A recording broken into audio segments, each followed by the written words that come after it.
Typically, and if you have children, please, if they go to school, they're all gonna get told that the solar system looks something like this. Let me try to erase this.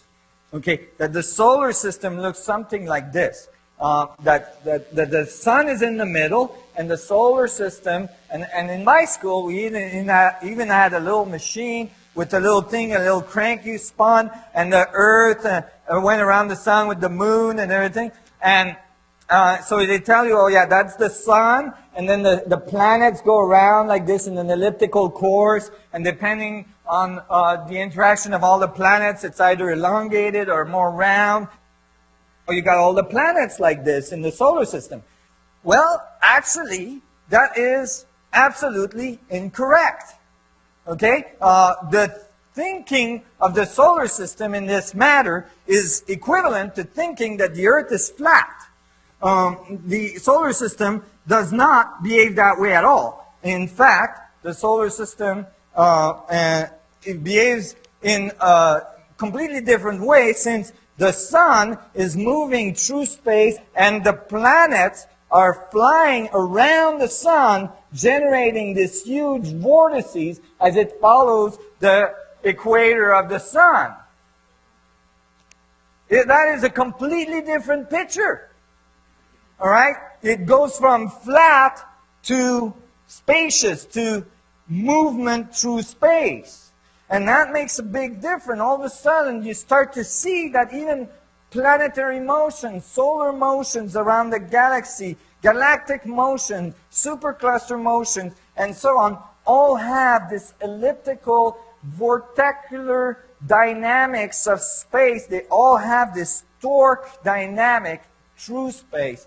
And if you look at the Earth on this vortex, you could say that this is 2000, 2000 for instance, and this would be then 2001, and then this would be 2002, and this would be, this is extremely long distance apart, millions and millions and millions and millions of miles apart. There's nothing in there, the planets do not come back onto their path. They don't. If they did, we most likely would have the same set of information over and over and over, like a broken record. Okay? And we'd probably get real bored. It would be like Groundhog Year,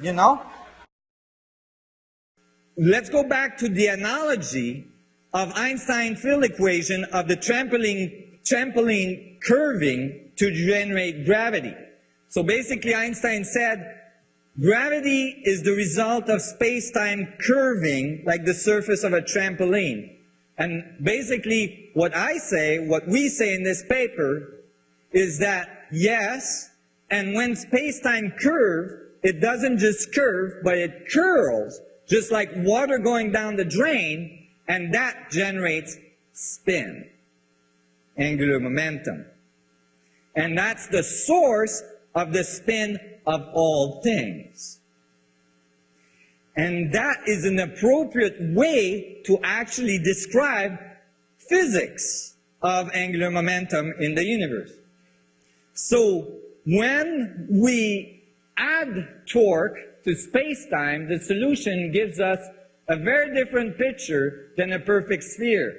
It generates a torus structure, okay? Which is a sphere with two holes in the middle at the North and South Pole. And because it has Coriolis forces are the forces that makes water rotate in one direction in the North Hemisphere and in the other in the South Hemisphere, that makes hurricanes rotate in the opposite direction, that makes plasma dynamics on the sun rotate in the opposite direction.